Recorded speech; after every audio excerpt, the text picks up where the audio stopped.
Suldaan Bulbul Cabdi Muuse oo kamid ah madax dhaqameedka Soomaaliland oo dhawaan lagu caleema saaray caasimadda Hargeysa ayaa safar indhaindhayna ku tagay deegaano ballaaran oo hoos yimaada gobolada Togdher iyo Daadmareed waxaana suldaanka iyo wafdigan ballaaran uu hogaaminayo ay soo dhaweyn ballaaran ay kala kulmeen deegaan kasto ay tagaan sida Booley, Goroyood, Habaasweyn iyo deegaanka Beerato wafdiga loogu qada kariyay intaasi kadib waxay wafdigani ballaaran uu hogaaminayo Suldaan Bulbul Cabdi Muuse ay soo gaadheen degmada Oodweyne iyagoo halkaasi kala kulmay soo dhaweyn aad u ballaaran dadweynaha degmada Oodweyne ayaa halkaasi ka jeediyay kelmad ay ku soo dhaweynayaan suldaankani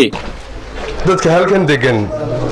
walaalaha iyaga kale ee nala degan iyo beesha halkan degan ee Cali ciidba waxaanu si buuxda u taageersanahay oo aanu ugu ducaynaynaa inuu u qalmo saldanada beesha Cali ciid Suldaan Bulbul Cabdi Muuse waa markii koobaad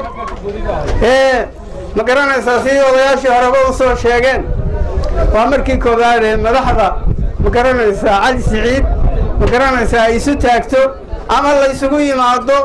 ama sidan ma garanaysaa sharafta badan loo soo xambaliyo ama la soo dhaweeyo waa markii koobaad marka labaad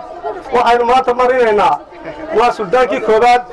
ee beesha Cali ciid waxa marka hore habar iyo horis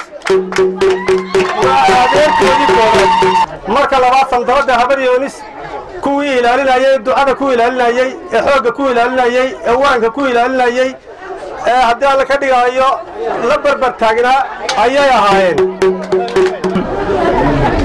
halka waxaan ku soo dhaweynaynaa Suldaan Bulbul baan soo dhaweynaynaa waxaan leenahay waa ducawn waxaan meesha maanta aanu soo jeedinaynaa waa ducawn xilka lagu doortay ee beesha ku dooratay in Ilaahay kugu ducaynaynaa idinka warrama taariikh nololeedka suldaanka cusub waa la shirbiyo horta suldaankan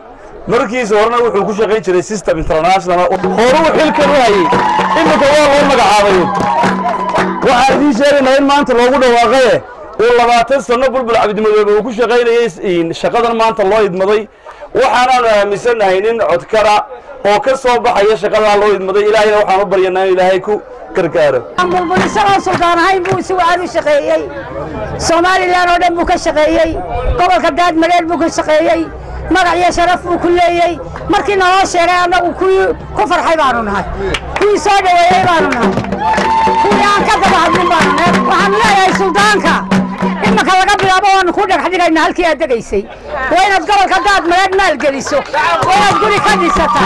waa inaad nagu soo noqnoqota waan ka xumahay adigoo goor gaaban noo yimi gobolku waa gobolkaagii waa ku hambalyeynayna ugu dambeyntii Suldaan Bulbul Cabdi Muuse ayaa ka dareen celiyay soo dhaweyntani ballaaran ay dadweynaha reer Oodweyne ay ku qaabileen wafdigan suldaanku hogaaminayo reer Daadmareed waxa weeyaan maanta waa in sharaf gobolkaygii aan jeclaa ee aan ku dhashay ee aan ku dhaqday inaan maanta joogo aniga oo la igu caleema saaray suldaan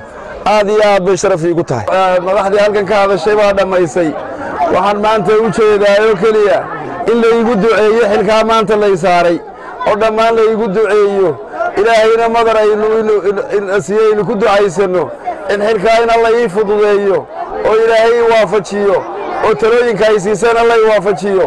oo waxa ay farteen alla ii waafajiyo oo waxa iga maxaan ku idhaahdaa iga waaniseen alla iga duwo inay igu ducaysaan baan doonayaa ومحمد إبراهيم بريتش تيفيق قرنك الصومالان برعو